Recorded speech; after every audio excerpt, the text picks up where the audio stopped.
क्या कभी आपने सोचा है कि भारत की अंतिम स्टेशन कौन-सी है? आखिरी स्टेशन, जहाँ से पैदल ही विदेश जाया जा सकता है। होगी तो ज़रूर ऐसी कोई स्टेशन, जहाँ से आप अपने देश के सीमांत देशों में जा सकते हैं। हालाँकि एक स्टेशन बिहार में भी है, जहाँ से पैदल ही नेपाल जाया जा सकता है। बिहार के अररिया जिले में एक ऐसी जगह है, जिसका नाम है जोगबनी। वहाँ से आप पैदल ही विदेश जा सकते हैं। इसी तरीके से भारत का एक आखिरी स्टेशन भी है, जिसका नाम है शाहीबाद, जो पश्चिम बंगाल में पड़ता है। इस स्टेशन को भारत का अंतिम स्टेशन कहते हैं, जहाँ से पैदल ही आप दूसरे देश जा सकते हैं।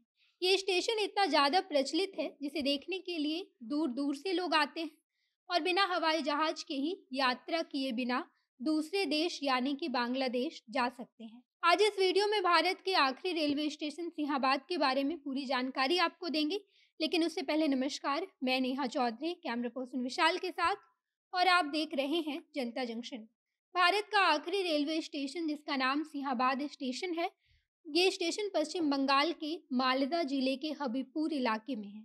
इस स्टेशन को भारत का अंतिम स्टेशन कहा जाता है और ये अंग्रेजों के ज़माने में ही बनाया गया था। इस स्टेशन को अंग्रेजों ने बनवाया है और आज बिल्कुल वैसा का वैसा ही है। यहाँ तक कि सरकार ने कुछ भी यहाँ पर काम नहीं करवाया है। यहाँ पर बहुत कम गाड़ियाँ आती-जाती है। ये स्टेशन बांग्लादेश की सीमा से सटा हुआ है, जहाँ से पैदल ही बांग्लादेश आप जा सकते हैं। ये स्टेशन बांग्लादेश से इतना ज़्यादा नज़दीक है कि कुछ ही किलोमीटर की दूरी पर बांग्लादेश आ जाता है और इस छोटी सी रेलवे स्टेशन पर कोई यात्री नहीं रहता। इस रेलवे स्टेशन का इस्तेमाल केवल मालगाड़ियों के लिए ही किया जाता है, यानी कि इस स्टेशन पर केवल मालगाड़ियाँ ही आती-जाती हैं। आपको बता दें कि यहाँ से केवल 2 यात्री ट्रेनें गुजरती हैं, जिनमें से एक का नाम मैत्री एक्सप्रेस है और इसके अलावा कोई भी तीसरी ट्रेन यहाँ से क्रॉस नहीं करती। इस स्टेशन की खासियत ये है कि ये स्टेशन आज़ादी के पहले ही बना हुआ था और अंग्रेज़ों ने इसे बनवाया है, जिसके बाद इस स्टेशन पर कोई भी काम नहीं करवाया गया। जब बँटवारा हो रहा था, तो उस वक़्त इस स्टेशन को लेकर काफ़ी ज़्यादा विवाद भी हुआ था, लेकिन अंततः स्टेशन भारत के हिस्से में आया। लेकिन अब ये बिल्कुल ही वीरान हो चुका है, जिसके बाद 1978 में मालगाड़ी की शुरुआत हुई और यहाँ से मालगाड़ी को ले जाना शुरू किया गया।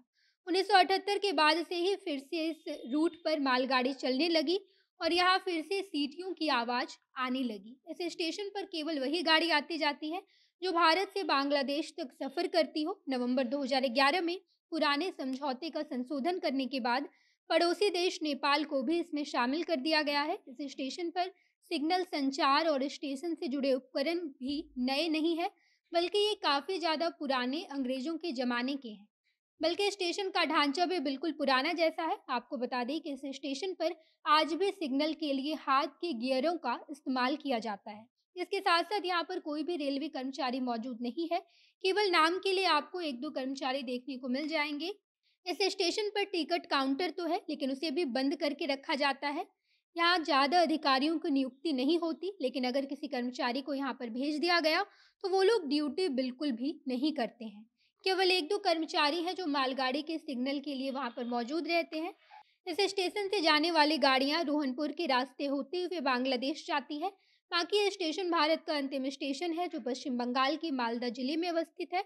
यहाँ पर यात्री तो नहीं है, लेकिन आपको यहाँ काफ़ी पुराने उपकरण और पुराने स्टेशन दिख जाएगी, जिसे अंग्रेज़ों ने बनवाया है। ये स्टेशन अंग्रेज़ों के राज का स्टेशन है, जिसे भारत सरकार पूरी तरह से भूल गई है। बाकी आप भारत के इस अंतिम स्टेशन के बारे में क्या समझते हैं? कमेंट बॉक्स में बताइएगा। आगे की खबरों के लिए जनता जंक्शन देखते रहिए। धन्यवाद।